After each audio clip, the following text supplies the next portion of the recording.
Sugeng panuwun kagem sedaya mawon ingkang sampun rawuh, mugi-mugi sehat panjang umur, rezeki lancar. Berkah barokah semuanya yang sudah hadir, yang sudah tap-tap layar, yang sudah support, terima kasih. Bang Mat Ribu, Mas No, ada Mas orang Losong, Jasun, Mas Sun Jasun, Mas Bibi, Bunda Izawa, Mas Agus, Pak Dinugroho, Mbak Agustin, Bunda Endang, semuanya yang sudah hadir, yang sudah bantu tap-tap layar, matur mbah nuwun sangat. Berkah barokah semuanya nggih. Semoga selalu terhibur. Amin, amin ya rabbal alamin. Kene opo sifatmu saiki wis beda, kowe ninggalake aku mentingke wong liya. Opo rasa tresnamu saiki wis serna koyo lumut ning pinggir segara. Kakno matur nuwun nggih.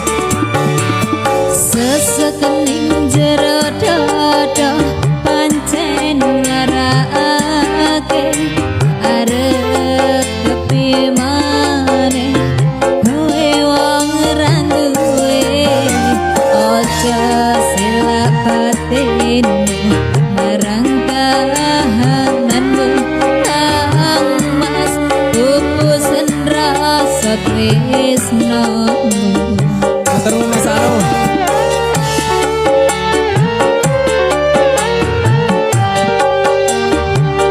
Apa iki satenane takdirku sing jawabke sliramu beda iki beda lambe. Wis kadung mati rasaku nang mas rungono tangi. Wae kanan Lampung terhibur, alhamdulillah ya rabbil alamin. Sehat-sehat panjang umur seluruh Lampung ya, luar biasa. Paripasan ngranggeh lintang nang koso kowe tega gawe lara marang tresno. Wis dalanku pilihane wong tuaku sepurane yen gawe lara atimu.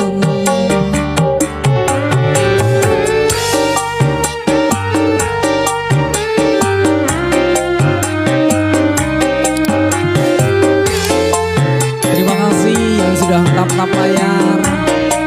Semoga selalu terhibur, yang sudah hadir, yang sudah menggunakan sound fokusnya longsor. Semoga FYP buat panjenengan semuanya selalu terhibur pokoknya dengan live kami berdua ya. Kene apa sifatmu saiki wis beda, kowe ninggalake aku mentingke wong liya.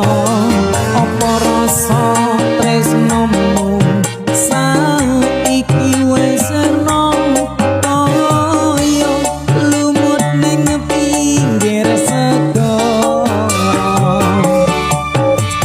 Sesekening jero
pasan ngrangga lintang nang koso kowe teko gawe loro marang tresno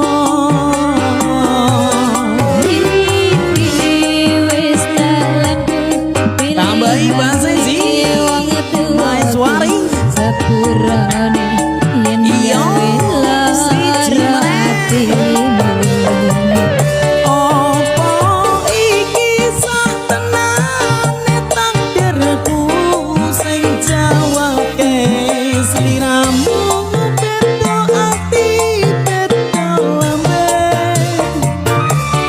wis kadung mati rasaku nang mas rengono tangisku becik kowe lunga saka uripku paripasan nangga lintang nang koso kowe teko gawe lara